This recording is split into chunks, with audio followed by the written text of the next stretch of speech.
Así que bueno, que Dios le bendiga. Hemos orado, hemos pedido la dirección de Dios y vamos a ir donde nos quedamos pendientes la semana pasada, que no pude continuar con el programa que tenía y el proyecto que tenía, precisamente porque me habían extraído un cordal el miércoles pasado, y agradezco ahí al hermano Erlandi que tomó la iniciativa, así de repente la responsabilidad, porque fue en cuestión de horas y Dios lo usó a él, también nuestro hermano Luis Leiva y a todos los hermanos que pudieron conectarse y participar de ese lindo tiempo que tuvimos por la línea telefónica solamente la semana pasada. Ahí nos quedamos pendientes, como habíamos comenzado desde el año pasado, a explorar el libro segundo de los Salmos, es decir, la segunda agrupación de los Salmos, y estábamos precisamente en el Salmo 49. Así que si tiene su Biblia puede buscar ahí el Salmo 49, Salmo 49, en el libro de los Salmos, el número 49. Y comenzamos a hablar la semana pasada en los primeros versículos y estuvimos viendo algunas cosas.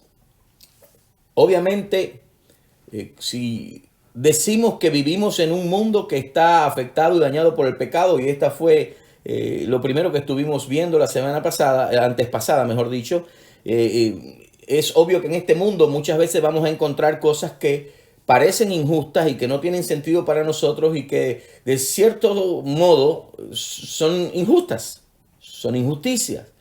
Pero hay un problema que ha dejado perplejo a los creyentes y a las personas que hemos puesto nuestra fe en Dios a lo largo de la historia. Y es el hecho de que las personas impías, las personas que muchas veces que no tienen una relación con Dios, que no conocen a Dios, hay tantas personas impías que prosperan y disfrutan de una vida muchas veces, aparentemente, por lo menos, más fácil que los piadosos, que los creyentes. Muchas veces los creyentes la pasan difícil. Y veíamos como introducción o parte inicial de este salmo que, como otros salmos, el 37, el 73, incluso como algunos de los proverbios, aborda el tema de la prosperidad de los impíos. Y decíamos que es un salmo didáctico, que es una enseñanza y que es un poema que nos alienta, una poesía, una escritura, una expresión literaria que nos alienta a nosotros a dirigir nuestra atención y a prestar nuestra atención a la esperanza que los creyentes tienen, que va más allá de esta vida. Y esto es importante en el tema de la prosperidad de los que no son creyentes. Y como creyentes, decíamos, tenemos que ser cuidadosos de no caer en el error de compararnos con otros que desde nuestro punto de vista pareciera ser que son más prósperos que nosotros, que la llevan más fácil que nosotros, porque cuando estamos atravesando situaciones y desafíos difíciles, especialmente económicamente, podemos ser tentados a envidiar a otros, a envidiar incluso a los impíos, y envidiar a quienes pareciera que la llevan más fácil que nosotros. Así que bueno, gracias a Dios tenemos salmos como el Salmo 49 que nos dice y nos ayuda a reenfocarnos y a entender qué es lo que pasa con la prosperidad del impío, cuando los impíos prosperan, y cómo debemos nosotros como creyentes abordar esta realidad, qué perspectiva debemos tener de este asunto. Y lo primero que veíamos la semana pasada en los primeros 4 versículos, se atiende al consejo de Dios. El salmista está hablando de una lección que el mundo entero necesita aprender, salvos y no salvos, creyentes y no creyentes. Y una lección de sabiduría que sale del corazón del salmista, de lo más profundo. Y dice él en el inicio del salmo: declararé con el arpa mi enigma. Es decir, voy a hablar de una pregunta enigmática y desconcertante.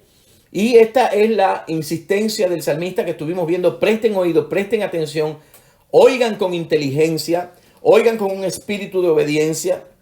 Busquen la sabiduría que viene de lo alto para entender precisamente este enigma. ¿Y cuál es el enigma? El salmista entonces nos entiende una invitación, extiende una exhortación a prestar atención a Dios. Hoy vamos a ver los siguientes versículos del 5 al 12 hasta donde alcancemos, ¿verdad? Así que ahí tiene su Biblia, lea el versículo 5.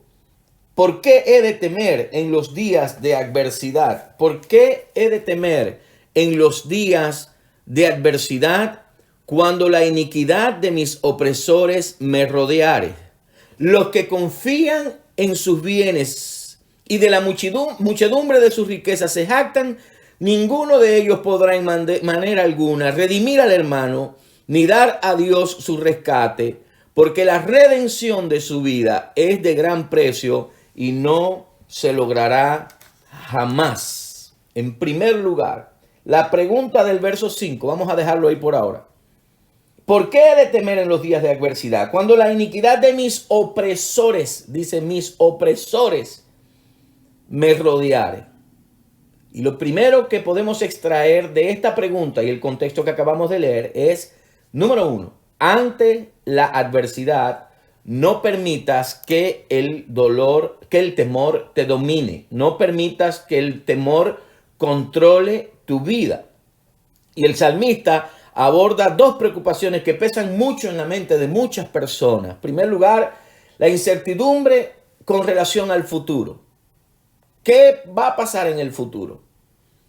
No sabemos qué va a pasar. El futuro es incierto. Hay un dicho incluso que dice así: el futuro es incierto. Obviamente para nosotros lo es. Y lo otro que trata es la deshonestidad de los malvados, ¿verdad? Habla de opresores, habla de iniquidad. Y esta palabra adversidad dice, ¿por qué de temer en los días de adversidad? Es una palabra interesante porque quiere decir aflicción, quiere decir agravio, quiere decir calamidad, quiere decir desastre, desgracia, algo difícil, algo doloroso, algo duro, algo injusto, angustioso. Es un tiempo de angustia. Dice, ¿cómo voy yo a temer en los días de adversidad?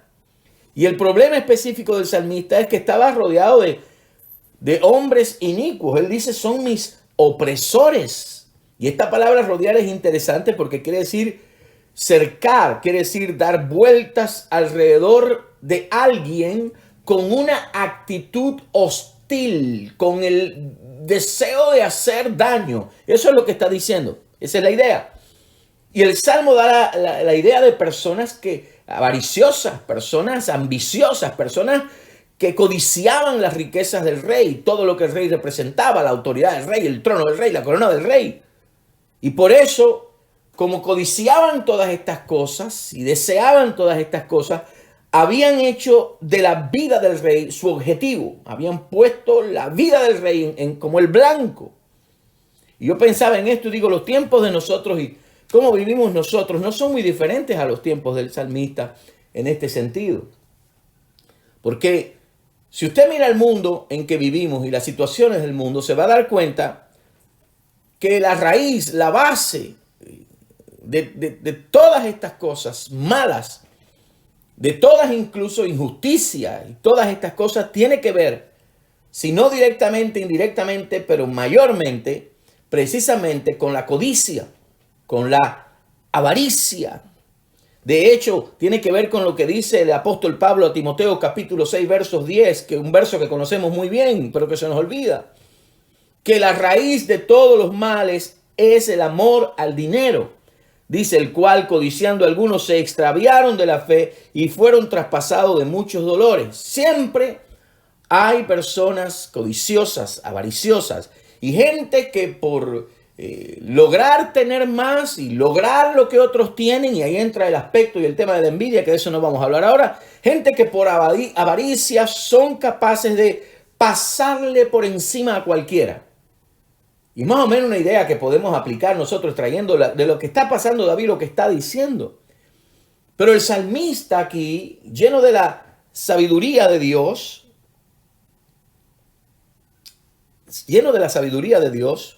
recuerde que está hablando palabras sabias. Y he dicho David varias veces, ¿verdad? Pero aquí dice que es un salmo de los hijos de Coré. Déjeme aclarar esa porción. Y digo David porque muchos eruditos piensan que David escribía los salmos y se los asignaba a la gente. Pero en este caso, salmo de los hijos de Coré. Ya hablamos quiénes son los hijos de Coré hace un tiempo atrás. Y enfoca el asunto con mucha sabiduría el salmista a un problema mayor. Un problema que puede dañar el corazón de la gente honesta, que puede plagar el corazón del hombre de bien. Dice el verso 6, los que confían en sus bienes. Esto es para creyentes y no creyentes. Los que confían en sus bienes y de la muchedumbre de sus riquezas se jactan. Marque eso ahí. Porque el verdadero problema que motiva a algunas personas a ser deshonestas, eso que mueve a algunos para ser deshonestos y tratar de tomarse ventaja de otros y todo lo demás, muchas veces es precisamente eso lo que nos hace a nosotros desconfiar y tener temor, que nos quieren engañar, que nos quieren estafar, o precisamente puede ser la codicia, la avaricia de otros, lo que en ocasiones nos haga sentirnos temerosos, inseguros hacia el futuro, con incertidumbre. Caerá la bolsa de valores, volverá a pasar lo que pasó con GameStop, creo que se llama la compañía esa que volvió loco a Wall Street. ¿Y qué hace la gente entonces? Y aquí está la preguntita que hemos estado planteando esta noche. En un sentido general, ¿qué cosas hace el ser humano para sentirse seguro, para sentirse protegido? ¿En qué cosas basa el ser humano su seguridad? Y aquí vamos a ver algunas de las respuestas que nuestros hermanos han compartido por Facebook Live.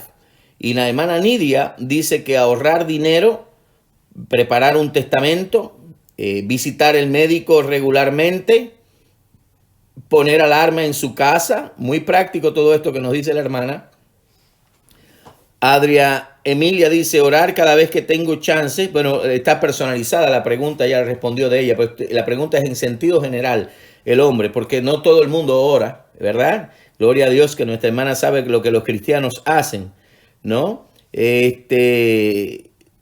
Aquí hay una petición de oración que al final la vamos a ver. Ivette Figueroa dice, la mayoría de los seres humanos se sienten más seguros cuando tienen una estabilidad económica, lo cual es una mentira del enemigo para desviar su mirada y distraerlo del verdadero suplidor, que es el Señor. Muy bien, gracias a la respuesta de nuestra hermana. A ver si alguien más ha dado alguna respuesta. María Reyes dice, número 1, mentir, ¿verdad? A veces, y es interesante esta respuesta, porque sí, a veces las personas mienten para sentirse un poco más seguro ante situación X, ¿no? Y número 2, en lo material. A ver quién más puso algo por acá. Norma dice, nos sentimos seguros con una buena alarma en el hogar, tener dinero ahorrado, tener un buen auto. Pero obviamente el confiar en el Señor, dice, es lo más seguro. Muy bien. Bueno, la pregunta tiene que ver con el ser humano en un sentido general. La pregunta no fue en qué basa usted su seguridad, porque usted como hijo de Dios y parte de esta maravillosa iglesia, yo estoy seguro que respondería en Jesucristo, en Dios, el Señor. La pregunta es los seres humanos en un sentido general. ¿Qué cosas hace para sentirse seguro, protegido? ¿En qué cosas basa el ser humano? ¿Verdad? En un sentido general. Y bueno, aquí está la respuesta. Y si se da cuenta, la más común de todas las respuestas que estuvimos viendo acá es la que tiene que ver con qué cosa, con la economía, con el dinero. Eso es lo que más comúnmente hace sentir a las personas seguros, sentirlas protegidos. ¿Cómo? Acumulando riquezas. Bueno, unos ponen alarma, otros hacen refugios subterráneos, unos acumulan armas, pero lo más común es acumulando riquezas. Sí. Y tenemos que hablar del asunto porque en este país, y especialmente en los últimos años, se ha aumentado un poco más. Para muchos es tener armas, es tener armamentos en la casa. Junto con eso, la economía. Me atrevería a decir que en los Estados Unidos, en un sentido general, los que no tienen a Cristo y muchos que tienen a Cristo, porque vamos a ser transparentes en esto, no todo cristiano pone su fe y su confianza en el Señor Jesucristo para protección, ¿verdad? Lo más común está en la economía y está en las armas. Me atrevería a decir yo en este país, capaz que me equivoco, pero bueno. Ahora, ¿por qué? Porque esto le da un sentido de seguridad en el presente, le da en muchas, menos en el aspecto financiero, esperanza para el futuro. Así que la gente lo hace, obviamente porque no conocen lo que usted y yo conocemos, lo hacen con la esperanza de que estas cosas o estos ahorros o este dinero le proporcione continuamente la seguridad que ellos necesitan y los mantenga alejados de la escasez, de la carencia, de no tener recursos, de la pobreza, de la miseria. Pero el salmista dice, yo no tengo, ¿por qué tengo yo que temer? Yo no debo de temer en el día de la adversidad. Y ahí viene la respuesta de algunos de ustedes. Muy correcta, porque sabemos en quién está nuestra confianza y seguridad. El salmista está diciendo, yo no puedo permitir que ante la adversidad o la posibilidad de adversidad, el temor me domine. Y me llegue a dominar al punto de que me desvíe y yo termine poniendo mi confianza en las riquezas materiales, en todas estas cosas que mencionamos y no en Dios. Algunos lo hacen incluso hasta comprándose un perro, ¿no? En Cuba dice, si tienes miedo, cómprate un perro. Hay un dicho que dice así en Cuba. Pero la respuesta al temor no está en el sentir de bienestar que pueden producir y que estas cosas como las riquezas materiales pueden proporcionar. La mentalidad correcta con respecto al dinero y las riquezas y a todo en la vida, especialmente esas cosas que pueden darnos cierto sentido de seguridad, es mantener la mirada fija en lo que Dios nos ha provisto y mantener nuestra mirada fija en Dios. Y los seres humanos, y lamentablemente, hermanos y hermanas, muchas veces los creyentes le damos demasiada importancia a las cosas materiales y temporales. Muchas veces los creyentes caemos en esa trampa y le damos tanta importancia que el mensaje que estamos mandando es esto es lo que me va a hacer sentir a mí seguro. Cuando en vez de ello, cuando lo contrario, como aconseja el salmista, es que deberíamos tener nuestra mirada y nuestro enfoque en algo más grande, más seguro, algo que nunca carga, algo que nunca deja de ser, en Dios, en la eternidad. Y este es el secreto para vencer el temor que las adversidades pueden traer consigo. Y este es el secreto para no temer al deshonesto, al malvado, al impío que trata de tomarse ventaja de nosotros. Este es el secreto. Ahora mire cómo aborda el tema de la prosperidad del impío. Y la pregunta detrás de esto es, para nosotros, es ¿qué valor tienen las riquezas del impío? Bueno, verso 7 dice, ninguno de ellos podrá en manera alguna redimir al hermano, ni dar a Dios su rescate, porque la redención de su vida es de gran precio y no se logrará jamás, para que viva en adelante para siempre y nunca vea corrupción. Claro acá, muy claro. Tenga las riquezas que tenga, todas las cosas con las que se ha rodeado para sentirse seguro. Ni sus riquezas, ni su dinero, ni ninguna de estas cosas tienen el poder para redimir a nadie. Ni a ellos ni a nadie. Aquí dice no podrá redimir al hermano. En realidad no pueden redimir a nadie con todo el potencial que tengan, con todo el dinero que tengan, con toda la autoridad que tengan, con todo el estatus que tengan. No les sirve para lo más importante. Ahora, ojo con esto, porque ser rico no es pecado. Y tener riquezas no es pecaminoso. Y ser un hombre y una mujer ahorrativa que guardan, No, eso es sabio. Ser rico no es pecado siempre y cuando las riquezas se obtengan honestamente. Les digo personalmente, por esto tengo un problema serio con la lotería. Porque aunque da la apariencia de honestidad, solamente piense en esto. Solamente piense en esto. Digo que da la apariencia de honestidad. Usted no está robando a nadie. Pero déjeme decirle, la ganancia en la lotería es el resultado de la pérdida de millones de personas. Millones tienen que perder para que uno gane. Yo no creo que ese sea el método de Dios, digo yo.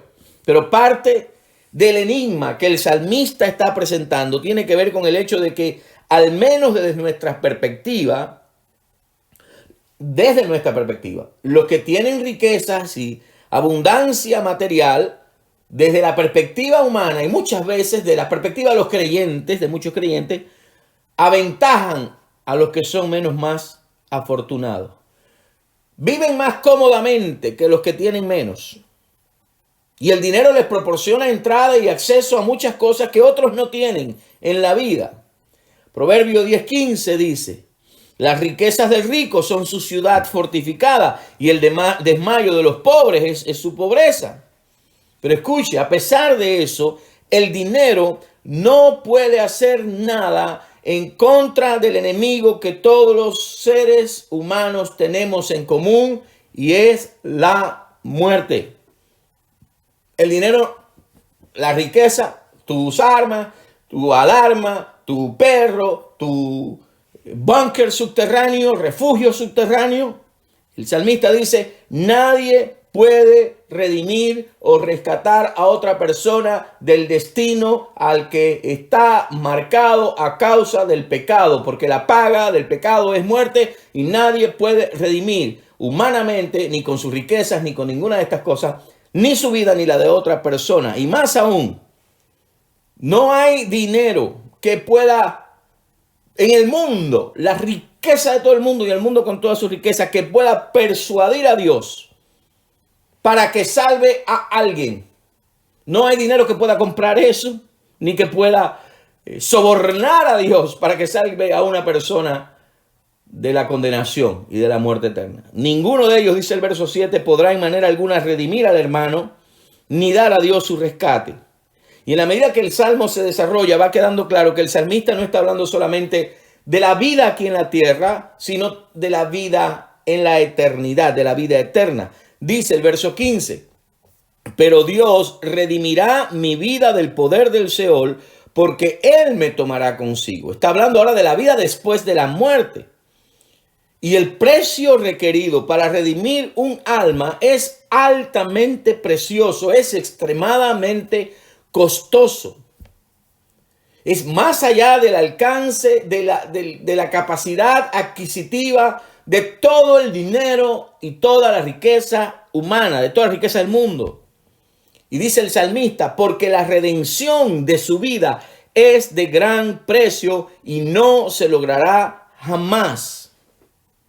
Ninguna cantidad de dinero puede librar al hombre de la condenación, del pecado, de la muerte. Ninguna suma de dinero puede comprar el perdón de los pecados y la vida eterna. No hay, no es posible. Y al destacar este hecho y hablar de esta realidad, una verdad que hace a todos los humanos iguales, independientemente de la riqueza, este hecho, el salmista nos indica la necesidad que todos tenemos de un redentor. La necesidad que tienen todos los hombres, desde el más rico hasta el más pobre, desde el más chico hasta el más anciano, todos de un redentor, del Señor Jesucristo. Porque solamente el Hijo de Dios sin pecado pudo satisfacer la deuda de nuestro pecado. Solamente con la sangre preciosa del Cordero perfecto y sin mancha podía y pudo y puede comprar esa redención, pagar el precio para el perdón de nuestros pecados y la vida eterna. Y solamente a través de su poder podemos vencer la muerte y vivir eternamente en una relación de amor con Dios, como les hablábamos el domingo. Por lo tanto, el salmista sigue insistiendo, las riquezas no pueden adquirir salvación. Todos necesitan un redentor porque todos somos mortales y todos tenemos esto en común. Pero dice, no solamente los ricos. Mira el verso 10, dice, pues verá que aún los sabios mueren, hasta el más sabio muere, que perecen del mismo modo que el insensato y perece como el necio. Y luego dice algo interesante, dice, dejan a otros sus riquezas. Así que todos, tanto el sabio como el insensato, como el más necio. Y el salmista lo que está haciendo es reafirmando su punto, su tesis. No tienen ustedes por qué anhelar, procurar, envidiar, desear la riqueza de los impíos, la prosperidad de los impíos. No se comparen con eso, porque ustedes tienen el tesoro más grande. Alabado sea Dios. Interesante porque esta palabra necio que usa ahí es un término que se usaba para describir a las bestias del campo, que no razonan, que no piensan. Dice, desde el más sabio hasta el más necio, el que no razona, el que no piensa, el que es como una bestia de campo. Y este fue un asunto que atormentó también al mismo Salomón por mucho tiempo. En Eclesiastés, por ejemplo, capítulo 2, versos 14 y 16 dice, el sabio tiene sus ojos en su cabeza, mas el necio anda en tinieblas. Pero también entendí yo que un mismo suceso acontecerá al uno como al otro. Entonces dije yo en mi corazón, como sucederá al necio, me sucederá también a mí. Y está hablando de Eclesiastés. ¿Para qué pues he trabajado hasta ahora por hacerme más sabio? Y dije en mi corazón que también esto era vanidad, porque ni del sabio ni del necio habrá memoria para siempre, pues en los días venideros ya todo será olvidado, y también morirá el sabio como el necio. Y el salmista añade más. Después que dice esto, desde el sabio, insensato y el necio dice, van a morir como mueren todos y le van a dejar a otros sus riquezas. ¡Ja! El día de nuestra cita con la muerte, el dinero y las riquezas materiales, nuestras posesiones no nos servirán de nada. Lo más que pueden hacer es cubrir los gastos de un costoso funeral, pero eso nosotros ni lo veremos. Cuán lujosa estaba la funeraria, ni lo veremos. Cuán lindas estaban las flores, no lo vamos a ver. Mi abuela, por parte de madre, mi abuela Ricelia, era una mujer con un temple de acero, un carácter tremendo, firme, pero era amorosa de su familia. Y recuerdo que yo viví con ella muchos años allá y con mi abuelo, pasé la secundaria allá. Y ya a mi abuela no le quedaba ningún pariente cercano, solamente la prima, la otra hermana la tenía acá en Estados Unidos. Y ya no le quedaba a nadie más cerca allí del barrio, del pueblo, solamente a su prima. Y un día yo voy pasando por frente de casa de la prima y en ese mismo momento escucho, iba yo caminando por la acera, como es normal en nuestros pueblos y lugares, y escucho los gritos saliendo de la casa, dentro de la casa y el llanto fuerte de la hija. En ese mismo momento que yo iba pasando por allí, se acababa de morir la mamá, es decir, la prima de mi abuela, la única prima que le quedaba. El único pariente que le quedaba cercano así. Y yo me quedé con la prima, con la hija de la prima, mejor dicho, un ratito. Y fui a casa a darle la noticia a mi abuela. Y yo iba pensando cómo le iba a dar la noticia, porque se querían mucho.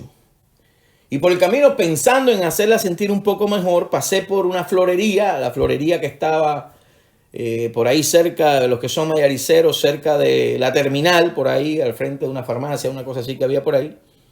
Y le mandé a hacer una corona de flores, la más cara, costaba 20 pesos y yo tenía justo 20 pesos en el bolsillo.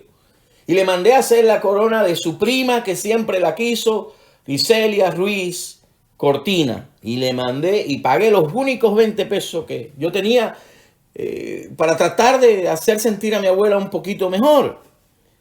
Y llegué a casa, donde yo vivía con mi abuela, y le di la noticia. Y ella estaba llorando. Mi abuela, mira, pasó esto, acaba de morir. Y yo recuerdo que decía, ¡ay, mi primita!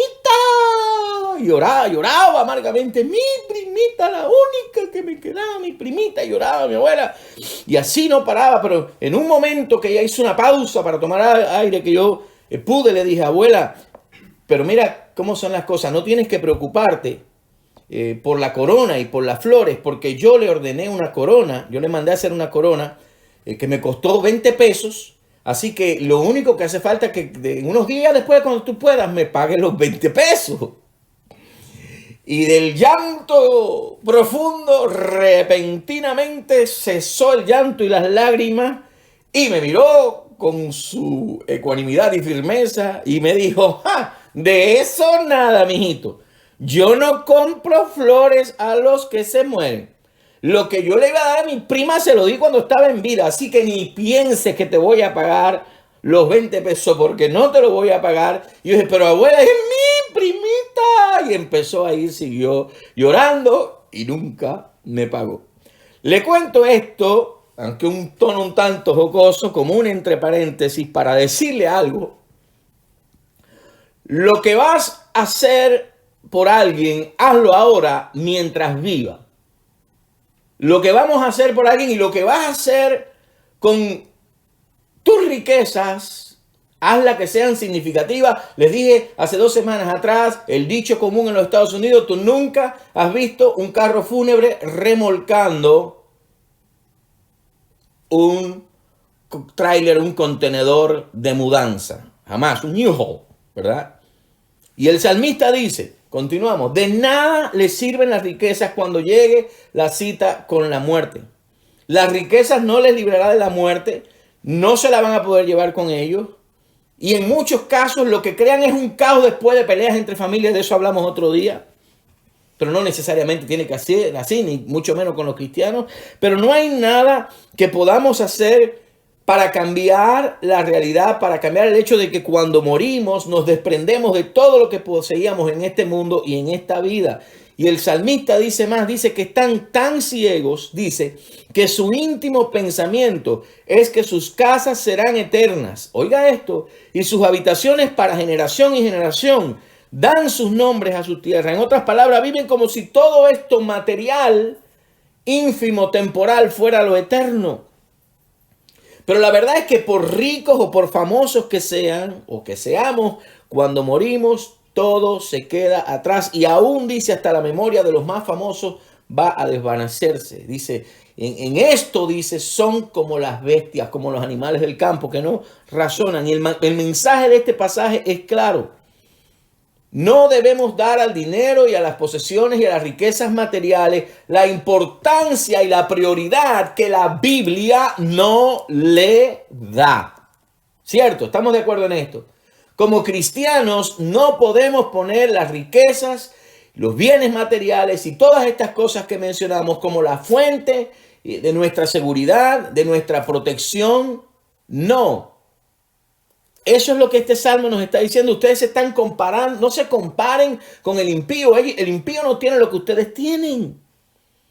Porque realmente poner nuestra confianza en Dios, nuestra mira en la eternidad, en lo que Dios nos ha dado. Olvídese de todo lo material. Si Dios le ha dado perdón, salvación y vida eterna, no hay gente más rica que esa.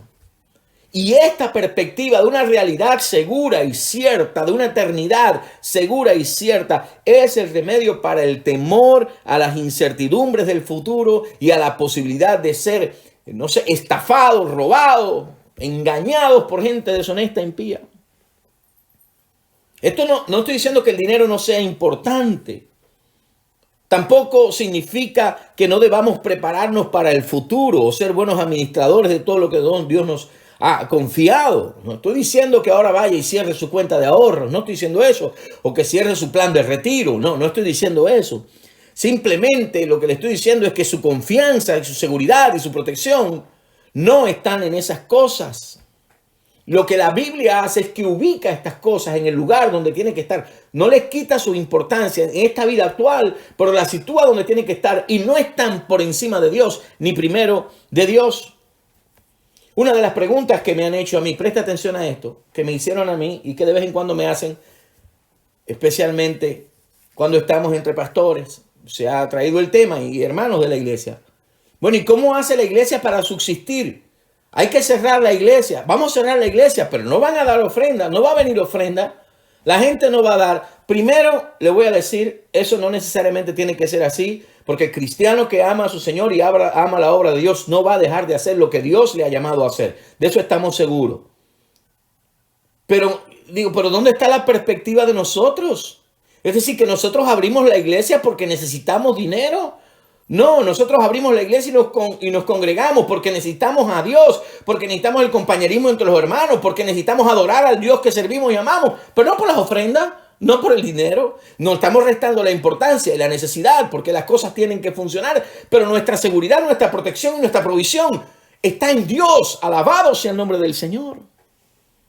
Por eso lo que hace la Biblia nos da la perspectiva correcta de lo que en realidad es más importante. Nosotros podemos tener todo el dinero del mundo en la cuenta de la iglesia, pero si tenemos nuestra confianza en eso y no la tenemos en Dios, estamos fritos como iglesia y como líderes y como cristianos.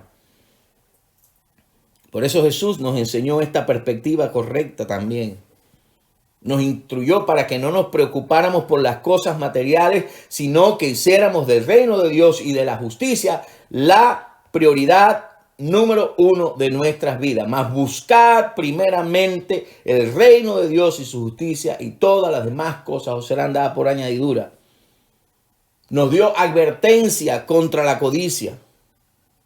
Nos recordó que nuestras vidas no se definen por lo que poseemos materialmente. Usted y yo no somos definidos por lo que tenemos materialmente. Usted como cristiano no está definido por su cuenta de banco, ni por su trabajo, ni por su profesión. A nosotros nos define la salvación que todos tenemos en común, los hijos de Dios, la relación que tenemos con Dios y que somos hijos de Dios. Eso es lo que somos por encima de cualquier otra cosa. Por eso nos recordó el Señor. Hay parábolas como la del hombre rico que hizo granero, recuerda. Y léalo luego, Mateo 12, de Lucas 12, mejor dicho, por ahí. Hizo granero, aumentó sus ganancias. Estaba preparándose para un retiro tremendo, para una cómoda y larga vida, y va a llegar el punto en que todo va a estar resuelto, una vida más segura. Pero no hizo lo más importante. No pensó ni se preparó para la eternidad. Y esto, dice el salmista entonces, es el grave problema del impío, y aquí está la solución al enigma de la prosperidad del impío en comparación con el creyente. Hermanos, nosotros vivimos en este país, cristianos, vivimos aquí en este país, y nosotros, en comparación con el resto del mundo, podríamos decirlo, en muchos lugares, vivimos con un estándar de vida superior. Las estadísticas son impresionantes. Con el salario mínimo, tenemos acceso a cosas que el resto del mundo carece de ellos. Usted no se pone a pensar. Yo me pongo a pensar cuando abro la llave del agua y la veo correr y correr y correr y correr. Y a veces en la casa me dijo, está tranquilo porque se cierra el agua, cierra el agua, cierra el agua. Porque hay lugares donde no ven aguas en días, en meses y por mucho tiempo. Y que una gota de agua es oro. ¿Usted se ha puesto a pensar en eso?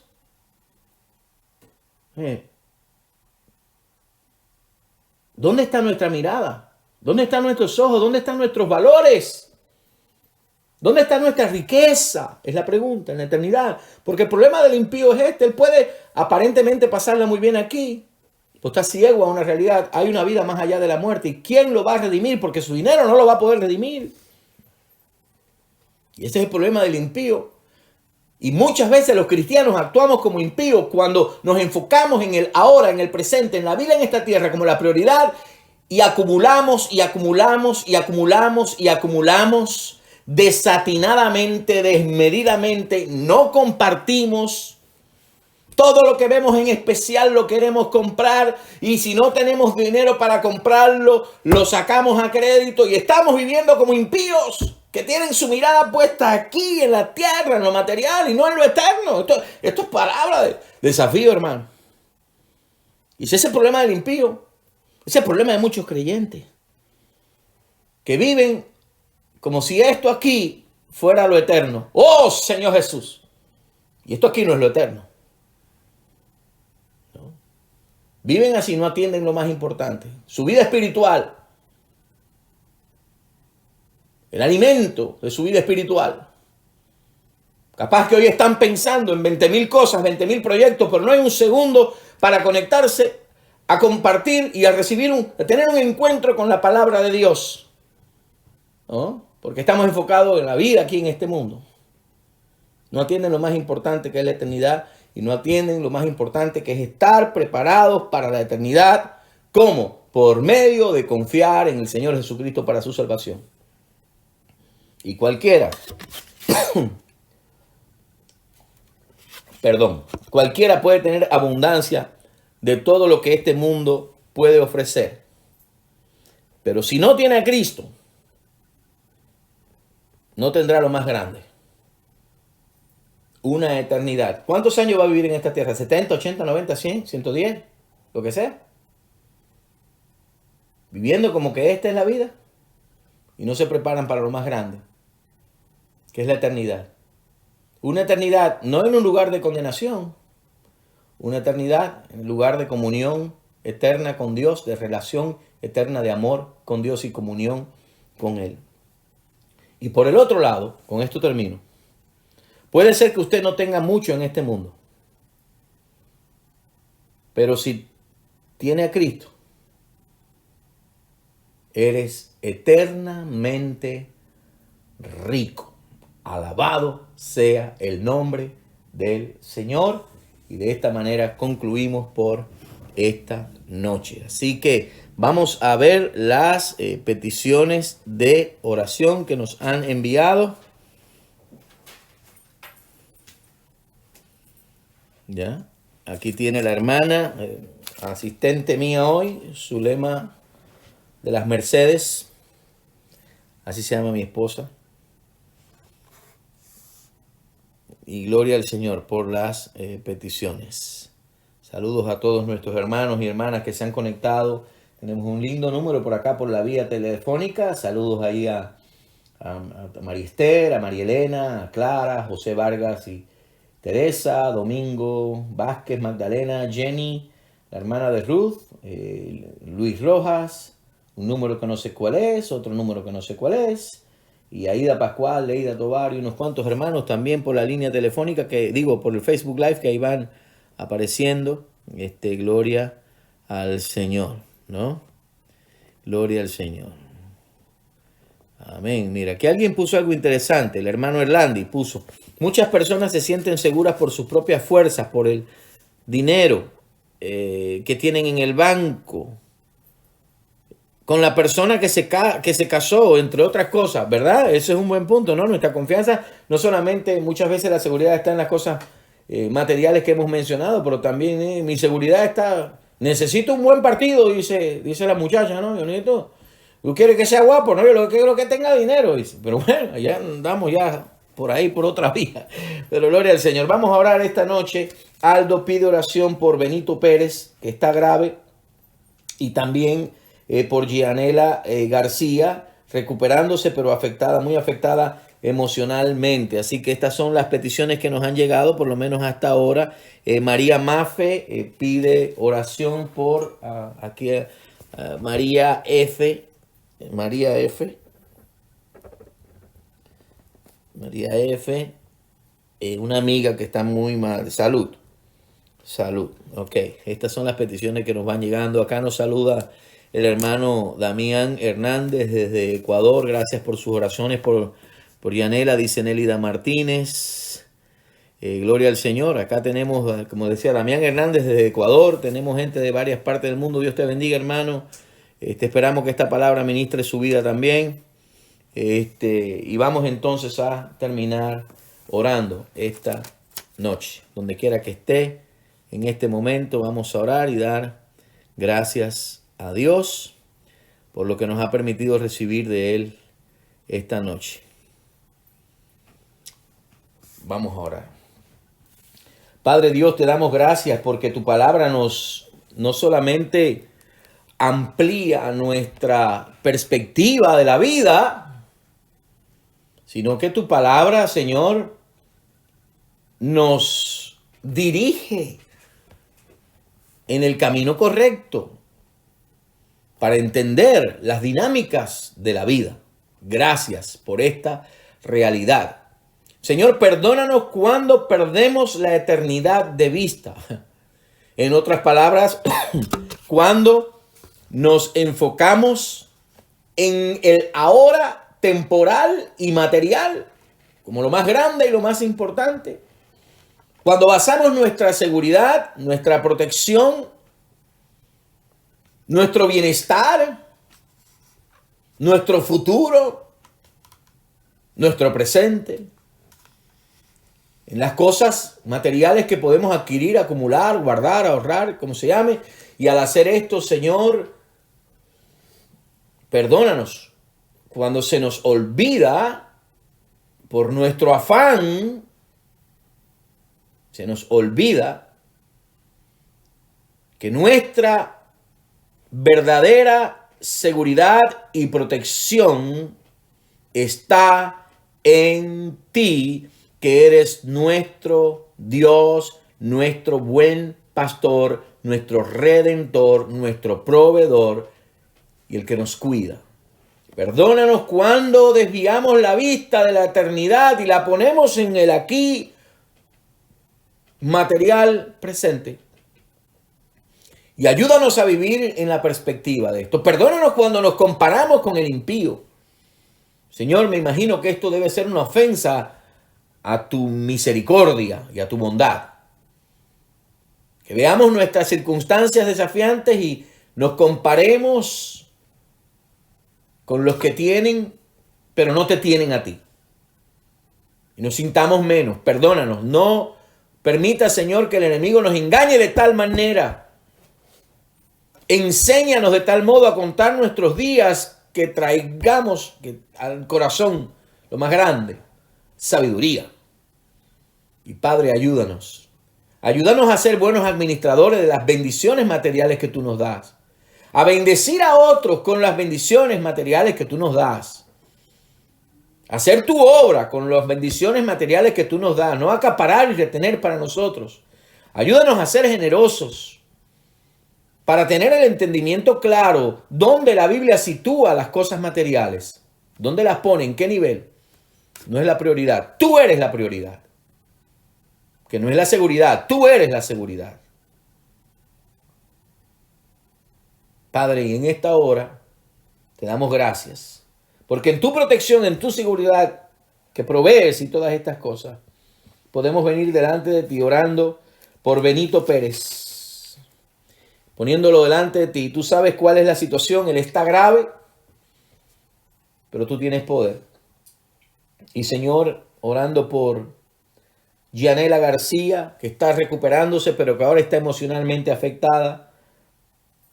Te pedimos en el nombre de Jesús que pongas tu mano sobre ella física, emocional y espiritualmente. Que trates con ella, llegues a ella y la cubras con el manto de tu gracia que restaura aún las emociones dañadas y los corazones afectados. Y que aclara incluso la mente confundida. Padre, la ponemos en tus manos en el nombre de Jesús. Y levantamos la vida de María F. Pedimos por la salud de ella, está muy malita. En el nombre de Jesús. Te pedimos por la mamá de María. La ponemos en tus manos también. Te pedimos que tu gracia esté sobre ella, sobre todos los enfermos. Y una vez más, como hacemos siempre, no dejamos de pedirte por esta situación del COVID-19, que tú hagas desaparecer esto. Haz tu obra, Señor. Acelera lo que tengas que acelerar. Usa lo que tengas que usar. Y Padre, que podamos con fe sobrepasar todas estas cosas. Y oro esta noche especialmente por mi hermana Judith Estrada, por su familia. Padre, por este evento que va a tomar lugar mañana, cuando nuestro hermano Héctor va a ser honrado como servidor tuyo en las Fuerzas Armadas de esta nación. Gloria, Señor, a tu nombre, porque sirvió en el ejército eterno en el cual hoy está presente allá en los cielos. Y te pido que seas tú, Señor, confortando, fortaleciendo, y que seas tú, Señor, guardando a todos los que van a viajar, a nuestra hermana Judith, y su familia, a todos los hermanos que van a ir a dar el apoyo, que tú los lleves con bien, los traigas con bien y los guardes. Y que, Señor, al honrar la memoria de tu siervo, sobre todo, tu nombre sea exaltado y honrado en este recordatorio y en este evento y en esta conmemoración, Padre. Te bendecimos y te exaltamos esta noche. Te pedimos, Señor, que este domingo tengamos un tiempo de adoración como familia de la fe, los que van a venir, los que van a estar en casa, que todos seamos ministrados con tu poder y tu gracia y tu presencia. Oramos por la juventud, por sus estudios doctrinales.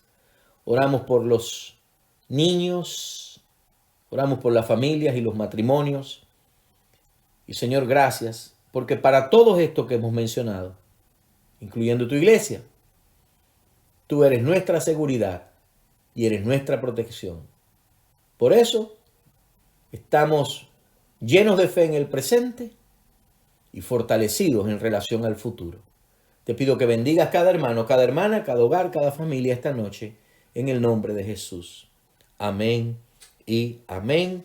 Que Dios les bendiga ricamente a todos y que tengan un resto de la noche feliz, feliz. Buenas noches, que Dios les bendiga.